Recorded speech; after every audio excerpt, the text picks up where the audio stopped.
네, 5주차 수업 시작하도록 하겠습니다. 이번 주에는 저번 시간에 배운 참조와 포인터를 복습을 하고 그거에 대한 응용을 더 살펴보도록 하겠습니다. 그리고 저번 시간에 넘어갔던 독적 할당에 대해서도 자세히 배워보도록 하겠습니다. 저번 시간에 참조와 포인터에 대해서 배웠었습니다. 참조 같은 경우는 변수를 선언을 하고 이를 참조하는 참조 변수를 선언해서 이제 그 변수 값을 넣어줬을 때 메모리 공간을 두 변수가 공유하는 방식이라고 설명을 드렸습니다. 그리고 포인터 같은 경우는 변수를 선언을 하고 이를 포인터로 연결을 해줬을 때 이제 연결하고자 하는 변수의 주소값을 가지는 게 포인터 변수라고 했죠. 그래서 참조 같은 경우는 n% 기호를 통해서 선언을 하고 이제 변수 자체를 대입을 했었습니다. 그리고 포인터 같은 경우는 스타 기호를 사용해 갖고 선언을 하고 대입을 할 때는 변수의 주소값을 넣어줬어야 됐습니다. 그럼 실제 메모리에는 해당 변수의 주소가 들어가게 되겠죠. 이 n%랑 스타 기호에 대해서 좀 자세히 비교를 해보겠습니다. 두 기호가 변수 앞에 붙을 때는 n% 같은 경우는 해당 변수의 메모리 주소를 가져오는 거고 스타 같은 경우는 간접 참조 연산자로 사용이 된다 하였습니다.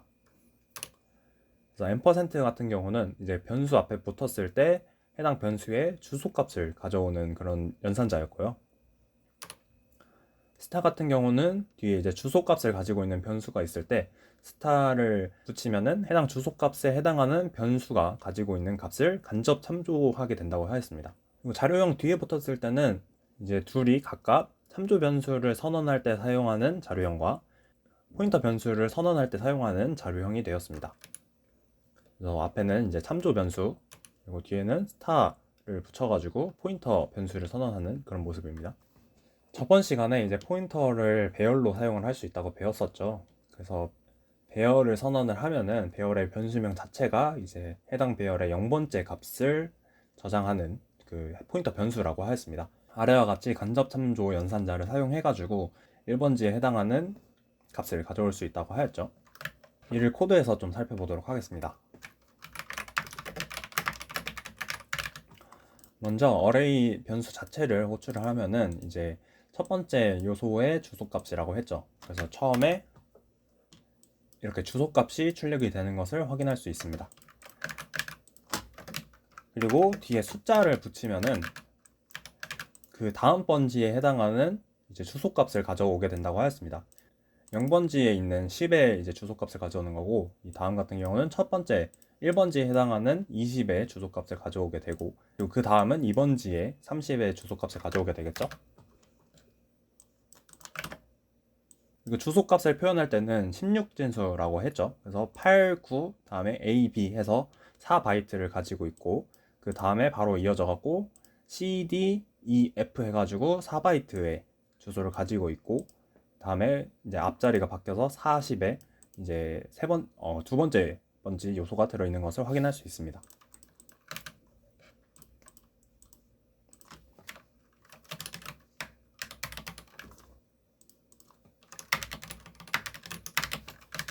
그리고 각각의 주소값에 앞에 이제 스타를 통해서 간접 참조를 하면은 해당하는 값을 호출할 수 있다고 하였죠.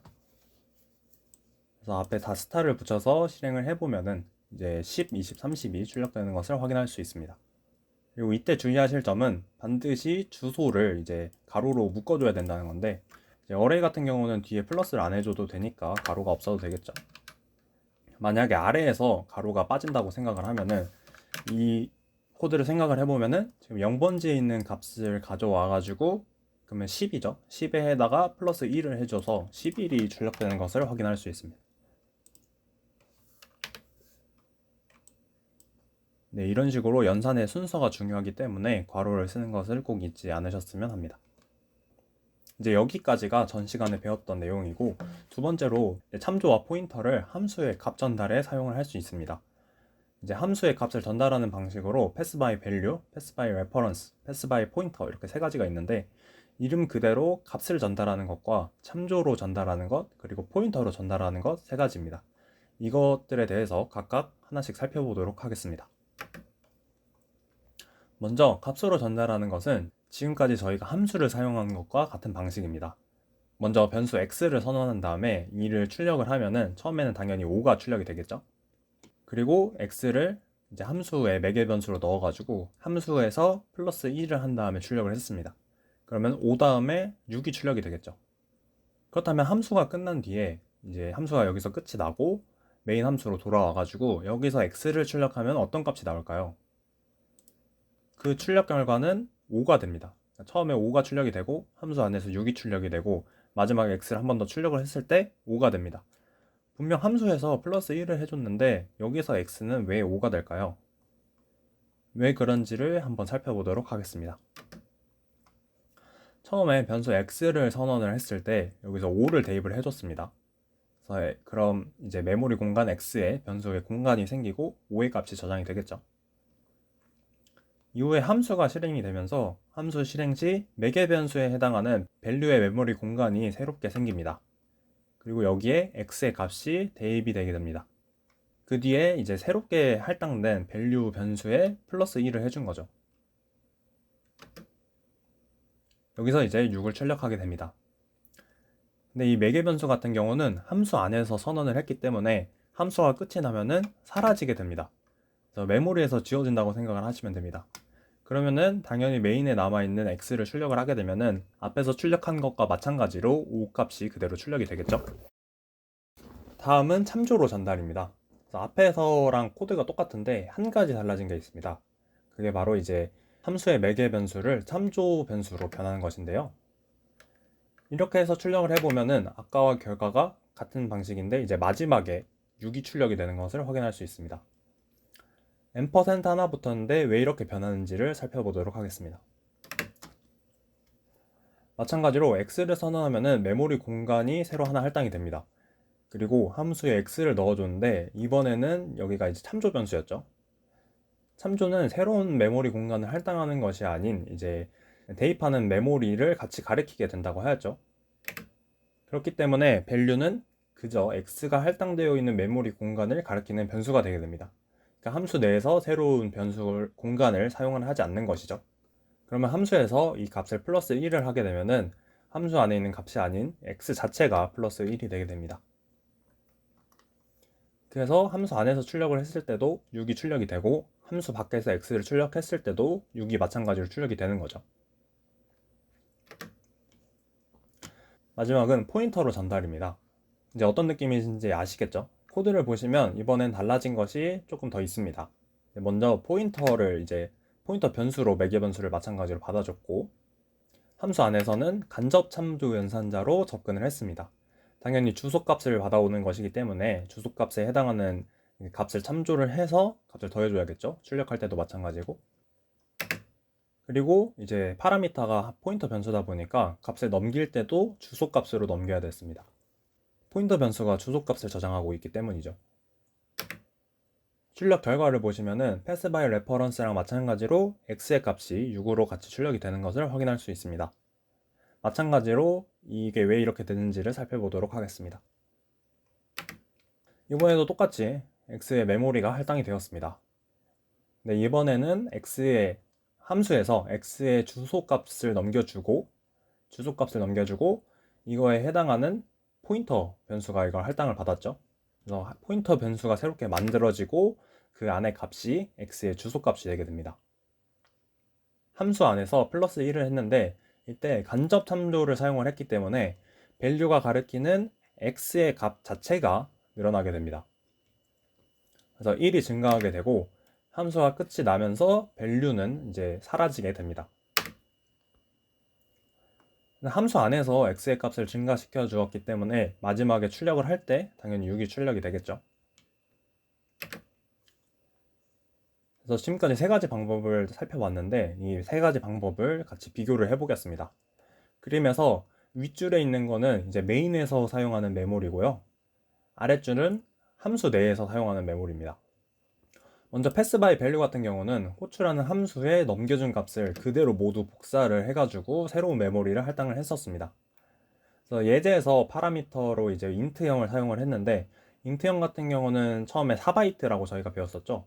그러면은 이제 4바이트만 그대로 복사를 하면 되는데 만약에 이게 자료형이 몇백 바이트가 된다거나 몇천 바이트가 된다면은 이 바이트를 모두 복사를 해야 되기 때문에 이제 메모리가 상당히 부담스러워 할 겁니다.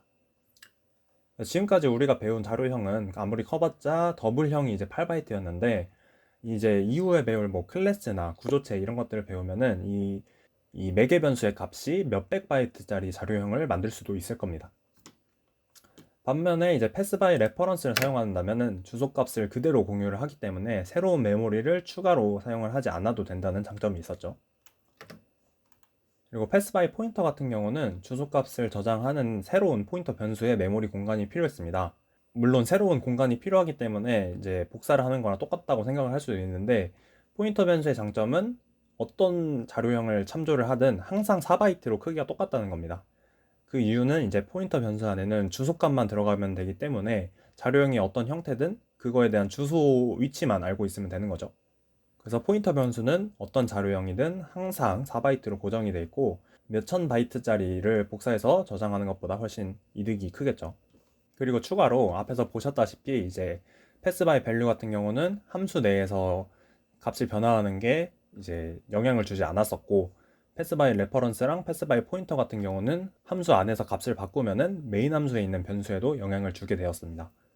그렇다면은 참조로 전달하는 게 가장 좋아 보이는데 굳이 왜 4바이트를 더 쓰는 포인터를 사용하는지 그거에 대한 이유를 알아보도록 하겠습니다. 참조로 전달하는 거의 가장 큰 장점은 이제 추가적인 메모리를 사용하지 않아도 된다는 점입니다. 그래서 이전의 예시들과 같이 함수에서 간단한 처리를 할 때는 패스 바이 레퍼런스로 처리를 해주는 게 좋습니다. 반면에 이제 포인터를 사용하는 경우에는 주소를 저장하는 포인터 변수가 따로 메모리를 사용한다고 했죠. 4바이트를 추가로 사용을 해야 되는데 사실 4바이트는 거의 영향이 없습니다. 저희 요즘 메모리가 뭐 4기가, 8기가 하기 때문에 4바이트 정도를 추가로 사용하는 거는 성능에 큰 영향이 없고, 포인터를 사용했을 때 장점은 이제 널을 가리킬 수 있다는 장점이 있습니다. 널이란 거는 이제 여러분이 파이썬 수업을 하면서 좀 배우셨을 텐데 아무것도 없다는 뜻이죠. 그러니까 아무것도 안 가리키고 있다는 것을 표현을 할 수 있다는 게 포인터의 장점입니다. 이제 패스 바이 레퍼런스 같은 경우는 메모리 공간을 공유해야 되기 때문에 항상 어떤 한 공간을 공유를 무조건 하고 있어야 됩니다. 근데 사용을 하다 보면은 이제 아무것도 안 가리키고 있을 때가 있거든요. 그런 경우에 이제 포인터를 사용을 할 수 있겠죠.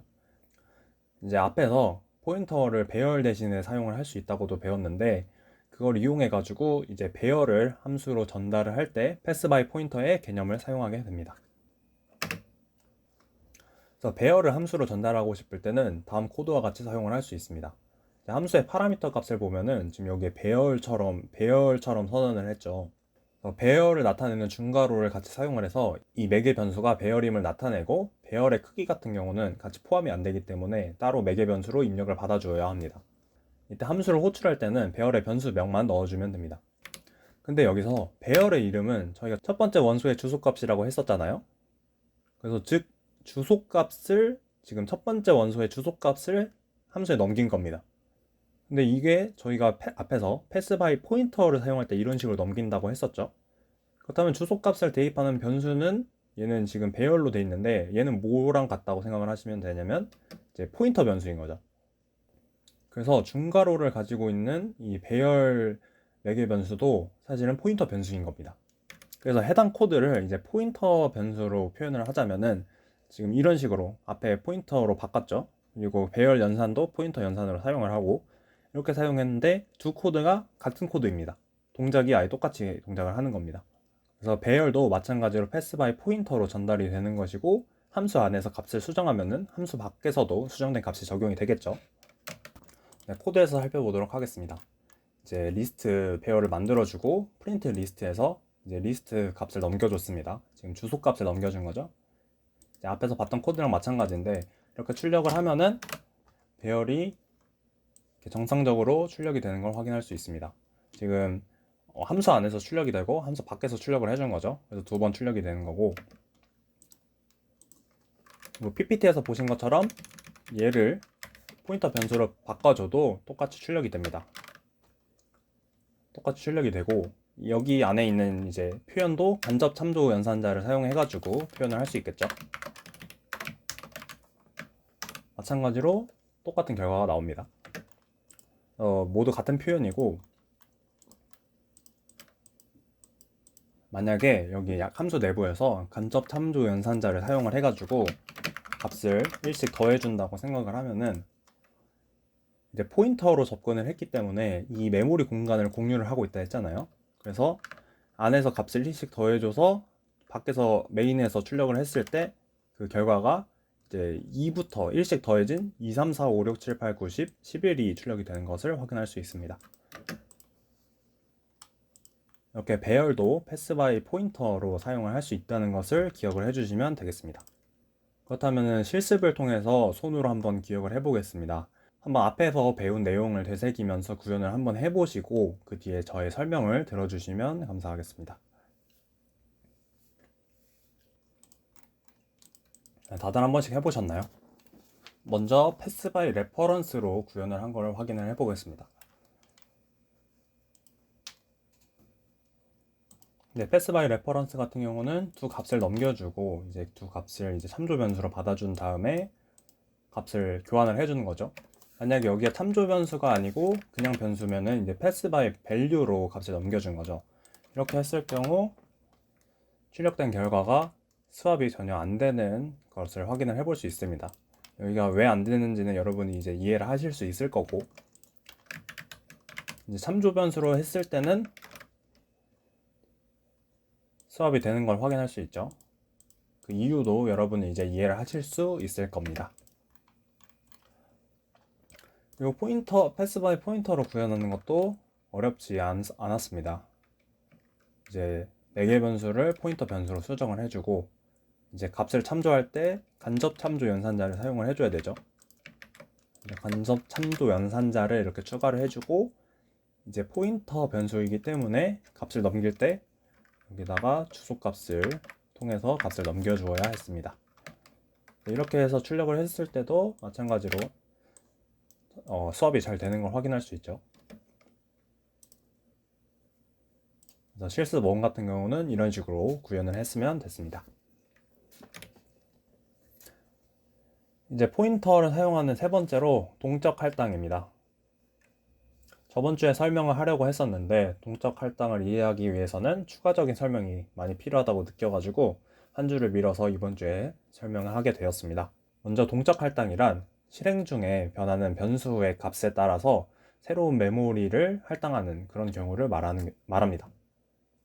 예를 들어서 해당 코드 같은 경우는 지금 사이즈라는 변수를 입력을 받아가지고 입력을 받는 건 이제 실행 중이죠. 그거의 크기만큼 입력받는 크기만큼 이제 배열을 만들고 싶은 건데 이게 오류가 나게 됩니다. 이 이유가 왜인지를 한번 살펴보도록 하겠습니다. 이 문제를 이해하기 위해서는 먼저 C++이 어떻게 동작을 하는지를 이해를 해야 됩니다.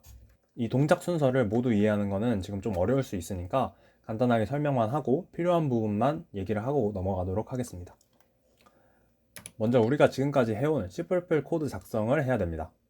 문법에 맞춰서 작성을 하고 이제 문법이 틀릴 경우 에디터에서 오류를 알려주었죠. 그 다음으로는 전처리라는 과정을 하는데 이제 샵으로 붙은 애들을 먼저 처리를 해줍니다. 저희가 짠 코드에서는 샵 include를 해줬었잖아요. 샵 include를 먼저 해줬었는데 여기서 include라는 녀석은 뒤에 있는 라이브러리를 가져오는 함수입니다. 그래서 IO 같은 경우는 이제 input, output에 해당하고 스트림이라 해서 입출력에 관련된 라이브러리가 담겨져 있는 것을 호출을 해줍니다. 이후에는 컴파일이란 작업이 있습니다. 이제 여기가 중요한데 우리가 작성한 C++은 사람들이 이해하기 편하게 만든 거기 때문에 오히려 컴퓨터는 이해하기가 어려워요. 컴퓨터는 01, 01 이런 식으로 동작을 하잖아요. 그래서 사람이 알아들을 수 있는 C++ 언어를 컴퓨터가 알아들을 수 있는 어셈블리어로 번역을 하는 과정을 컴파일이라고 합니다. 여기서 번역된 언어가 어셈블리어인 거죠. 어셈블리어로 만들어진 여러 가지 코드 파일이랑 라이브러리 파일들을 연결하는 과정을 링킹이라고 합니다. 이건 지금 당장은 중요하지 않기 때문에 그냥 하나로 묶는다 라고 생각을 하시면 됩니다. 하나로 만들어져서 이제 실행 파일이 나오는 거죠. 이 실행 파일을 동작을 하는 것을 런타임이라고 합니다. 그러니까 프로그램이 실행되고 있는 중인 거죠. 그걸 런타임이라고 하고 여기서 저희가 알아둬야 될 거는 이 번역을 하는 단계인 컴파일이랑 실행 중인 런타임이란 걸 알고 가시면 됩니다.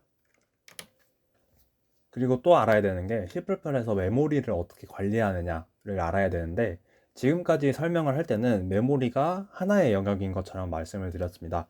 하지만 C++에서 사실 이제 메모리를 크게 4가지 영역으로 나눠서 사용을 하고 있는데 먼저 저희가 작성한 코드를 저장하는 이제 코드 메모리가 있고, 그리고 정적 메모리 같은 경우는 전역으로 만든 변수 같은 것들을 저장하는 정적 메모리가 있습니다.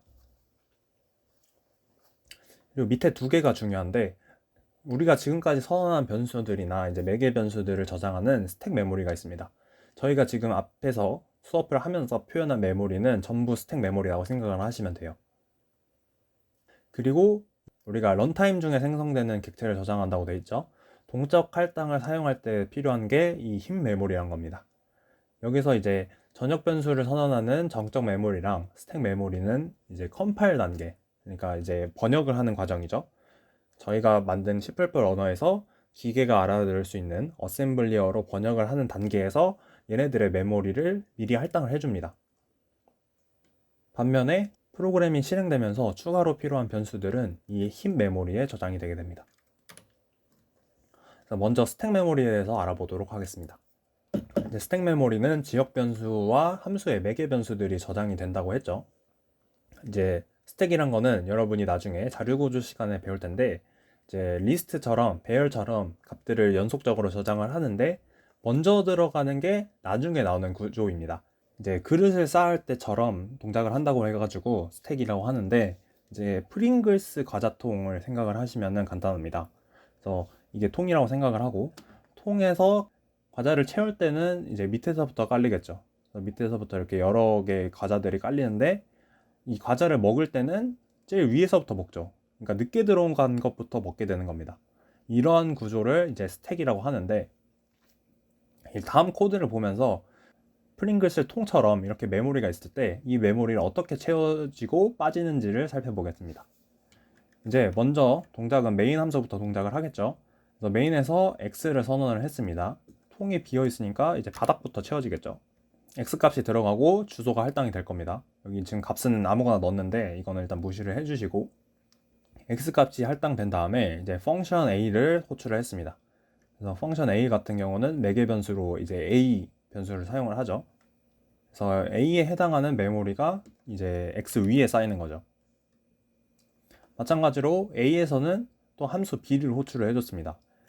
b가 호출되면은 마찬가지로 매개 변수 b가 같이 스택에 쌓이게 됩니다. 여기까지는 쉽죠. 그다음에 빠질 때는 어느 순서로 빠질까요? 지금 저희가 펑션 b에 매개 변수까지 할당을 한 위치입니다. 여기 있는 거죠.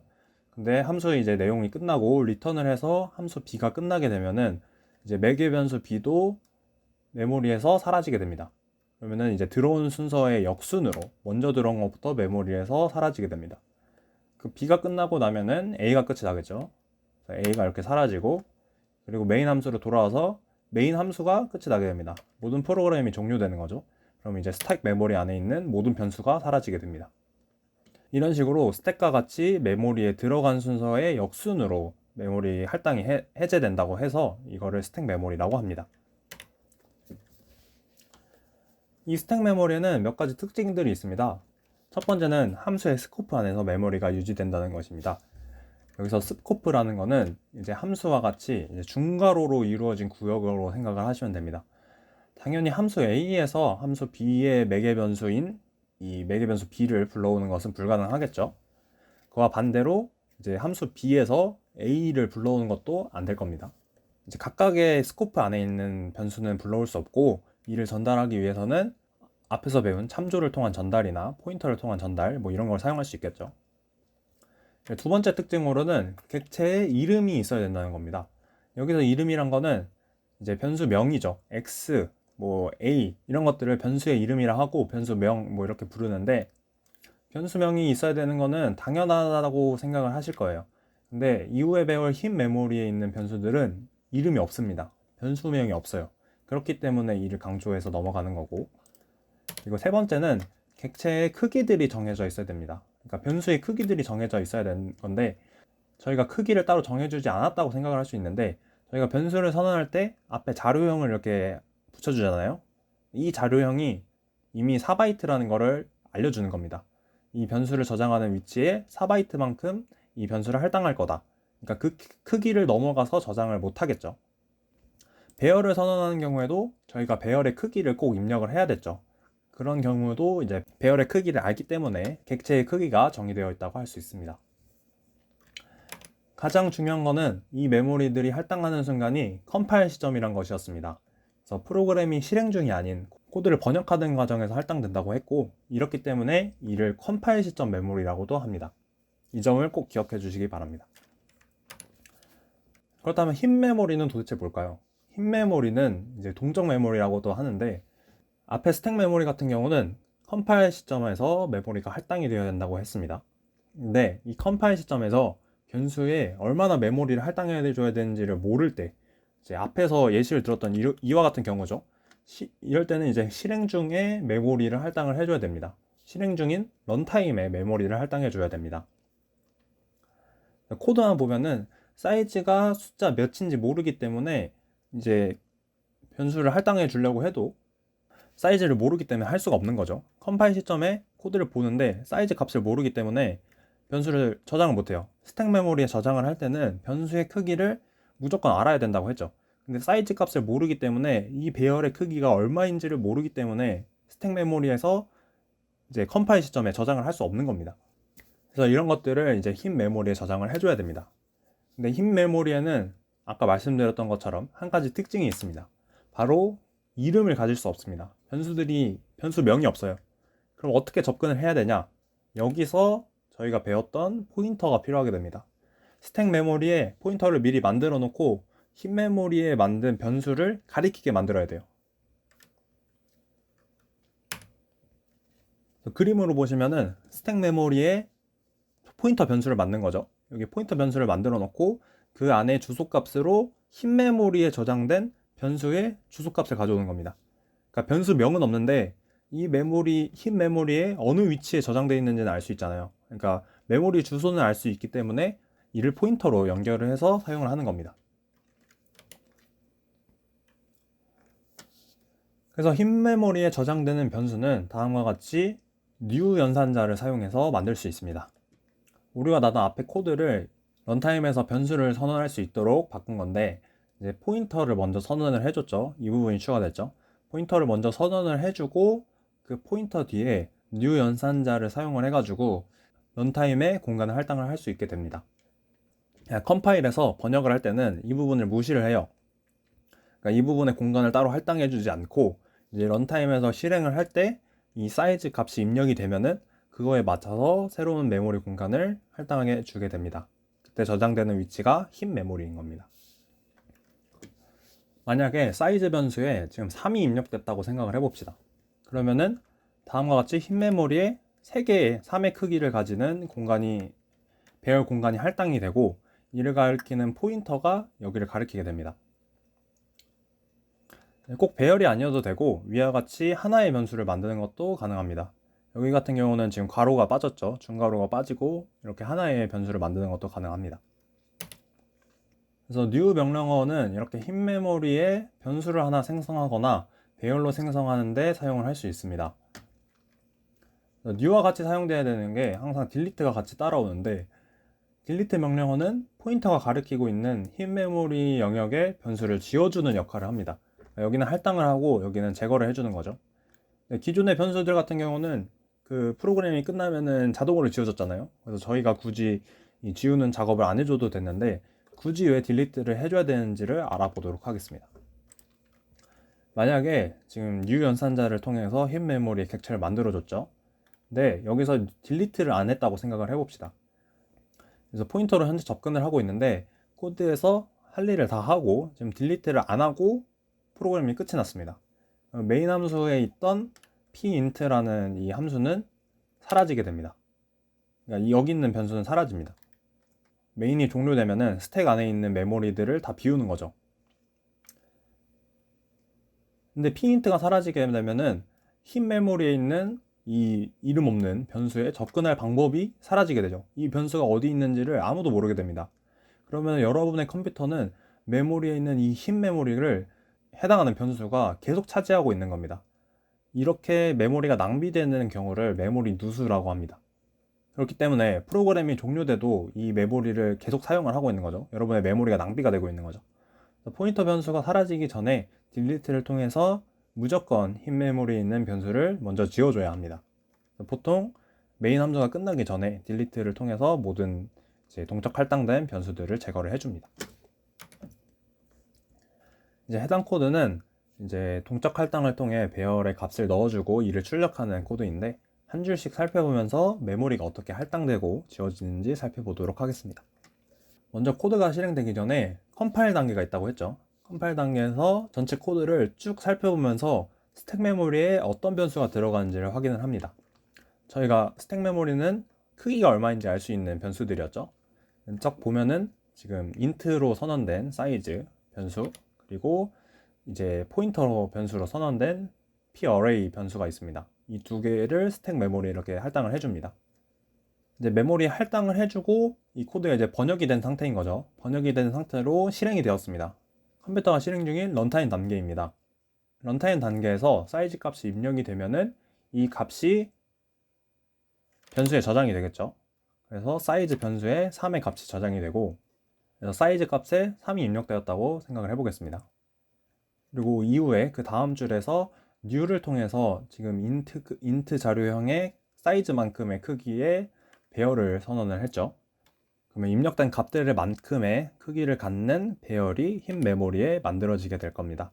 그리고 앞에 포인터 변수로 연결을 해줬기 때문에 포인터 변수 같은 경우는 배열의 첫 번째 주소를 가리키게 되겠죠. 그러니까 주소 값이 들어갔죠. 이후에 이 다음 줄에서 포문에서 지금 사이즈가 입력된 만큼 포인터 간접 참조 연산자를 통해서 포인터 배열에 접근을 했고 그 안에 값을 하나씩 넣어줬습니다. 0부터 3까지니까 0, 1, 2가 들어가겠죠. 그리고 그 다음 포문 같은 경우는 마찬가지로 간접 참조 연산자를 통해 출력을 해줬습니다. 그래서 마찬가지로 똑같이 0, 1, 2가 출력이 될 겁니다. 마지막 줄 같은 경우는 딜리트를 통해서 흰 메모리에 있는 배열을 지워줬습니다. 그럼 이렇게 제거가 되겠죠. 그리고 이 코드가 모두 종료가 되면은 메인 함수가 종료가 되면서 스택 메모리에 있는 변수도 제거가 될 겁니다. 그러면 깔끔하게 프로그램이 종료되면은 모든 메모리가 비워지게 됩니다. 마지막으로 동적 할당을 할 때 주의할 점들을 다시 한번 짚고 넘어가도록 하겠습니다. 처음에 new와 이제 delete를 항상 세트로 다녀야 된다고 했죠. 첫 번째 경우로 new가 없고 delete만 있는 경우를 생각을 해봅시다. 그러면은 당연히 지워야 할 객체가 이제 흰 메모리 없는 경우죠. new로 할당을 안 해줬는데 뭘 지워? 모르는 경우니까 이런 경우에는 실행 중에 오류가 나서 이를 런타임 오류라고 합니다. 이 경우는 그래도 봐줄만 합니다. 그냥 오류가 나고 끝이니까. 반대로 new만 있고 delete가 없는 경우는 큰일이 납니다.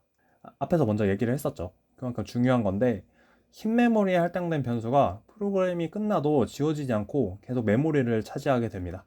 이런 경우가 메모리 누수라고 하고, 코드를 짜실 때 이게 까먹을 수도 있으니까 항상 new를 써놓고 delete를 같이 써버리는 게 좋습니다. new 쓰고 delete 쓰고 그 사이에 코드를 짜는 버릇을 들어주시면 좋고, 이게 또 큰 문제인 거는 얘는 오류를 발생을 안 해요. 그냥 흰 메모리에 값이 저장돼 있고 걔를 딜리트를 안 해줬으니까 그냥 모르고 넘어가요. 문제가 뭔지를 몰라요. 그렇기 때문에 이거는 사람이 꼭 기억을 하고 처리를 해줘야 되는 작업이다. 그래서 new를 통해 생성하는 변수는 이름이 없는 변수들이라는 걸 꼭 기억을 해주시고, 포인터만이 그들의 위치를 알고 접근을 할 수 있다는 것을 꼭 기억해 주셨으면 합니다. 이렇게 메모리에 직접적으로 접근을 할 수 있는 게 C++이 빠른 속도로 동작을 할 수 있는 이유이고 큰 장점이지만, 그만큼 그거에 대한 부담은 사람이 가지게 된다는 것이 단점이라고도 할 수 있겠죠. 이런 메모리에 대한 것들도 고민을 해야 되기 때문에 C나 C++이 상대적으로 어렵게 평가되는 이유라고 생각을 합니다. 마지막으로 오늘 배운 내용들을 종합해서 실습을 한번 해보고 끝을 내도록 하겠습니다. 사용자가 입력하는 변수 n에 따라 1부터 n까지 값을 저장하는 배열을 만들어 출력하라. 오타가 있네요. 이건 이미 코드에 다 있습니다. 이제 입력을 받아가지고 값을 넣어주는 게 됐고, 지금 1부터 넣어주기 위해서 플러스 1을 해줬죠. 그래서 1부터 사이즈까지, 그러니까 사이즈 n까지 입력이 될 거고, 그 다음에 이를 출력하는 함수를 만들고요.